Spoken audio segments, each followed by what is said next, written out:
What's good, Ninja? OJ over here from PlayerEssence. Welcome to another video. Today we've got some fantastic information to go over, so let's go ahead and get right into it. And we are starting off with the Bravely series, so Bravely Default, Bravely Second, all of that. Their Twitter account has continued to tease a new title, but this probably is the most convincing tease to date. So Bravely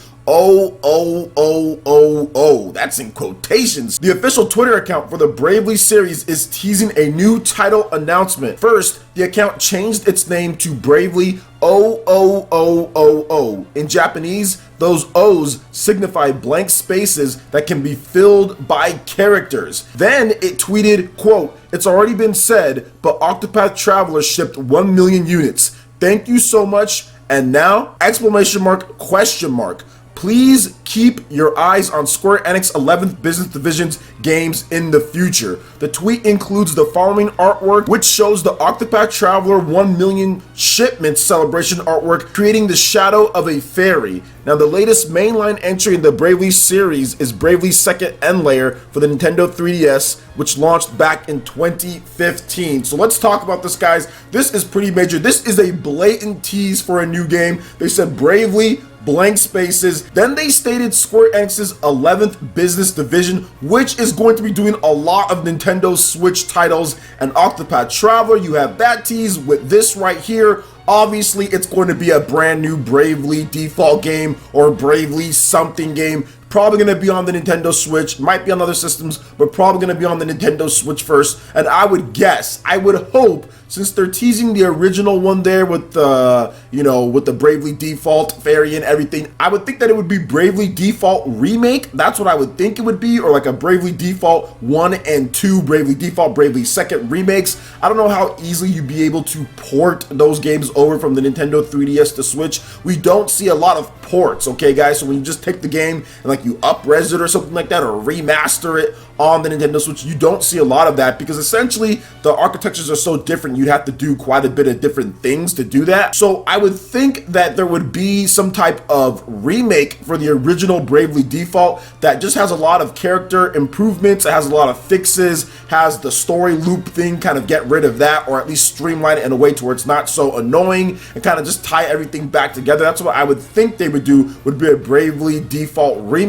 But then again, this could be the brand new Bravely Default game. We could see a Bravely Third in there, or just Bravely whatever. So we could see the third game in terms of the mainline franchise. We could see that. Now, there is a browser game, I think, as well. So technically, there's already 3 games. But in terms of mainline franchises and the mainline game, this would be the third one. And maybe we get a Bravely Third. I would absolutely love to see like Teased completely redone on the Nintendo Switch, or some type of just really cool collection. Even if it was like a Bravely Default 1 and 2 remake, I'd be completely down with that. I just don't see them doing like a really shiny 3DS version, although it could happen. But I'm actually so excited right now. I'm trying to contain my excitement for this franchise because, for those who do not know, I'm a huge Bravely Default fan. Guys, I have the special editions of Bravely Default, Bravely Second End Layer. I have both games. I've 100%ed both of them. They're both really, really good. I have the original special edition for Bravely Default. I remember doing an unboxing for it all those years back when it came out, I think in 2014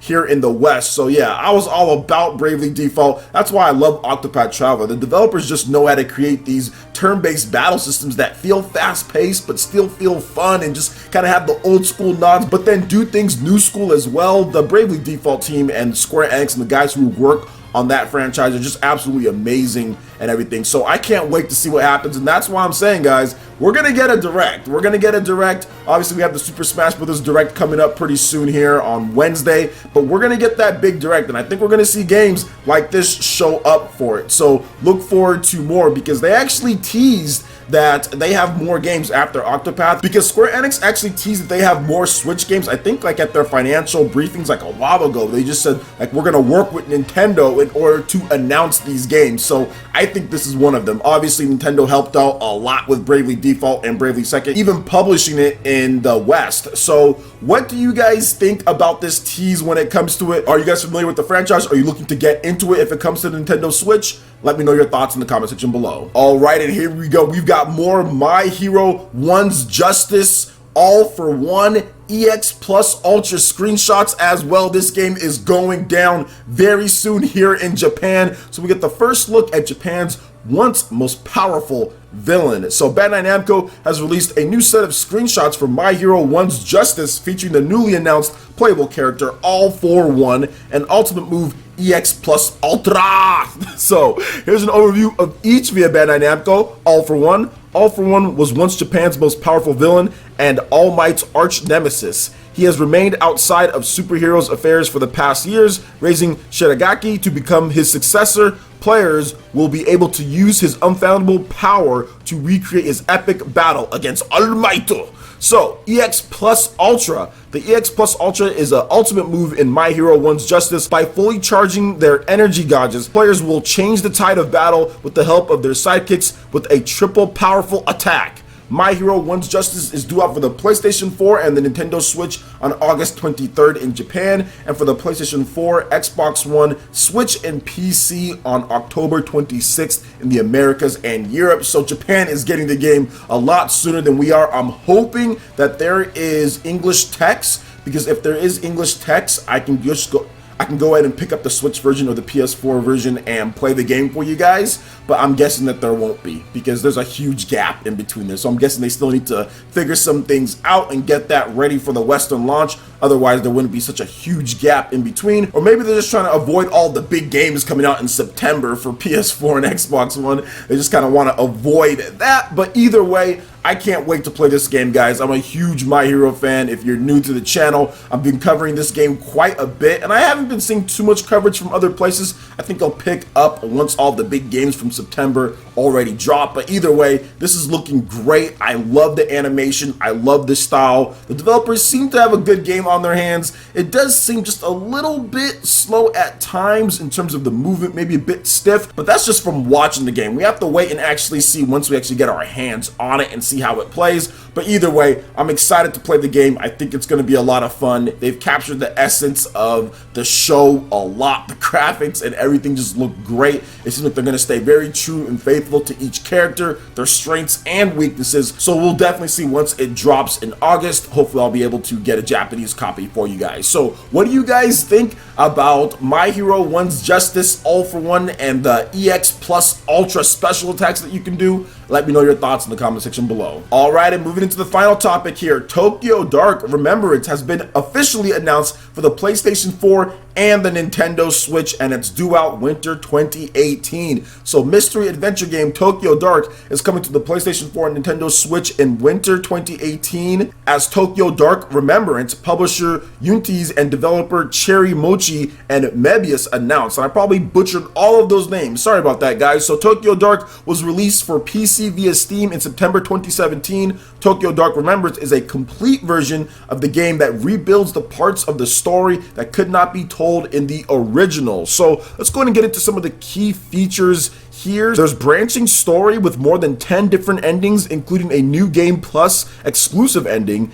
Difficult decisions. Every action affects Detective Ito's attributes and options. Beautiful anime style character art with locations inspired by real locations in Tokyo. Original soundtrack by Reign of Fury frontman Matt Bison Steed. Animated sequences produced by Grafnica, a world-class animation studio. Localization by Japanese novelist Yoshino Kimi. The SPIN Sanity Professionalism Investigation Neurosis system keeps track of every decision you make, changing how other characters react and the actions available to you. So let's talk a little bit more about Tokyo Dark Remembrance, because it actually looks pretty interesting. So Tokyo Dark Remembrance is an anime style horror adventure game. The story follows Detective Ito across Tokyo searching for the truth behind her partner's strange disappearance. Featuring puzzles, stat management, and difficult decisions, Tokyo Dark puts the narrative in the hands of the player. Players' decisions change Ito's character, opening or locking options and leading to more than 10 different endings,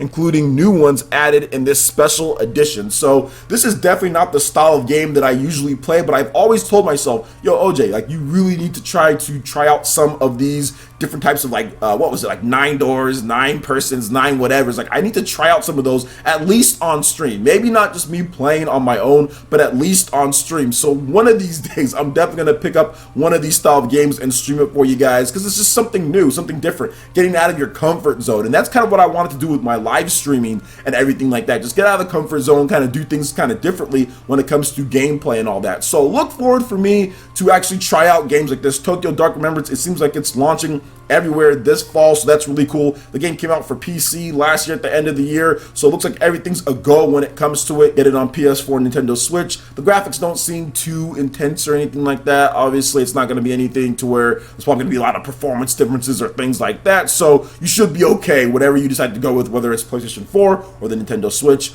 Obviously, they both have their advantages and disadvantages in certain situations, but either way, that's beside the point. I think the game just looks kind of cool, and I like the fact that you can have stat progression. Putting stat progression into this type of game actually gets me more interested in playing it than not having it at all, because I do like that type of progression system based on decisions and things like that. So what do you guys think about Tokyo Dark Remembrance? In addition to all the different topics that we discussed here today, let me know your thoughts in the comment section below. All right, Ninja, that wraps it up for this video here. Go ahead and check out the links in the description below. We got Facebook and Twitter. Go ahead and give us a like and a follow on our social media. Really helps us spread the content of PlayerEssence across the internet in addition to YouTube. Also, make sure you check out our Patreon, Twitch, and YouTube live gaming pages and consider supporting PlayerEssence. When you do so, it gets you access to all sorts of cool benefits, perks, rewards, and emotes via YouTube sponsorship. So check out the link in the description below and consider supporting PlayerEssence right here on YouTube.